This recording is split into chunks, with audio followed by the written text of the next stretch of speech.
Libap vilayetinin häkimetleri Türkmenabad şäherinde giň gerimli arasaçylyk we awatlaýyş işlerini geçirýärler. Esasan büdjet işgärleriniň we telekeçileriň hasabyna amal edilýän bu çäreleriň sebäpleri barada anyk bir zat aýdylmaýar. Ýöne şäher häkimligine degişli edaralaryň käbir işgärleri bu çärelerin 21 martda belleniljek Nowruz bayramyna çenli dowam etjekdigine aýdýarlar. Türkmenabaddaky arasaçylyk we awatlaýyş işleri fevral aýynyň başynda geçirilip başlandy. Bu işlere velayet häkimi Şöhrat Amangeldiýewiň hut özü gözegçilik edýär diýip Adatlyk radiosynyň sebitdäki habarçysy 22 fevralda aýtdy. Şu günler bir Türkmenistan şaýolunyň ugrundaky ähli idara kärhanalaryň we beýleki desgalaryň daş töweregindäki ýan ýodalary tekizlemek üçin olaryň üstüne beton goýulýar. Her idara kärhananyň paýyna 124 metr çemesi meýdan düşýär. Ähli idaralar öz hasabyna çagyl, çägi we sement satyn alýarlar. Bu barada häkimiň hut özü bu köçäniň ugrundaky idaralaryň her birine tawşyryk berdi diýip ýagdaýdan habarly çeşmämiz aýtdy. Agdalýan şaýolunyň ugrunda ýurdun yer serişdeleri gullugynyň, şäher ýyllyk idarasynyň, maliýe müdirliginiň, merkezi bankyň we başga-da ençeme idaranyň binalary, şeýle-de dermanhanalar we 50 goloý dukan ýerleşýär.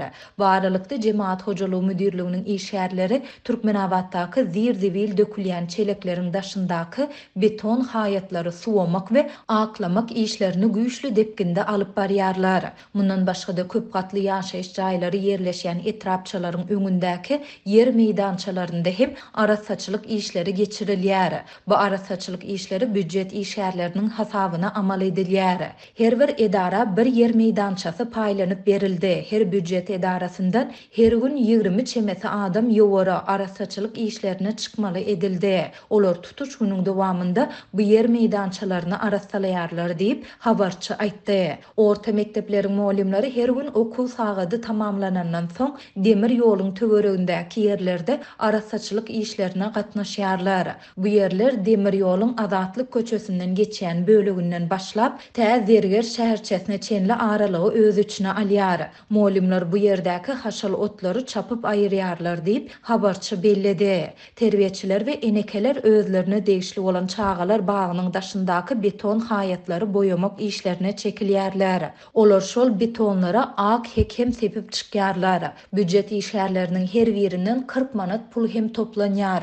Bu puly her idaranyň öz yer meýdançasyna arça satyn aljakdygy aýdylýar. Pulu bermekden ýa-da arasaçylyk çärelerine gatnaşmakdan ýüzegren işgärlere adat çowalşýaly işden kowulmak howpawanýar diýip habarçy belledi. Şäher häkimetleri şol sanda idara kärhanalaryň ýolbaşçylary bu çäreleriň sebäpleri we haçany çenli dowam etjekdigi barada hiç zat aýtmaýarlar.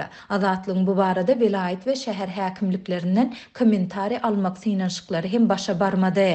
Ýöne öý dolandyryş müdirlikleriniň käbir işgärleriniň anonimlik şertinde habarçymyza aýtmagyna görä bu çäreler 21 martda belleniljek Nowruz bayramyna çenli dowam eder. Adatça şeýle arasaçylyk we awatlaýyş işleri döwlet başçysynyň ýa-da onuň kakasynyň, halk maslahatynyň başlygynyň sebitleri etjek saparlarynyň öňü syrasynda amal edilýär. Ýöne adatlygy häzirki taýýarlyklaryň bu döwlet emeldarlarynyň sebite edäýmegi mümkin sapar bilen baglanyşyklymy ýa-da däldigini anyklamak başartmady. Türkmen häkimetleri we media serişdeleri döwlet emeldarlarynyň sebitleri etjek saparlary we oňa görülýän taýýarlyklar barada öňünden habar bermeýärler. Şol sebäpli saparyň amala aşjakdygy ýa aşmajakdygy soňky pursada çenli nämälim bolup galýar. Ýöne bellesek Türkmenabaddaky taýýarlyklar Mara vilayetinde häkimetleriň arasaçylyk işleriniň depkinini güýçlendirip Gurbanguly Berdimuhammedowyň sebite sapar etmegine garaşylýandygy barada habarlaryň gelip gowşýan mahalına gabat geldi.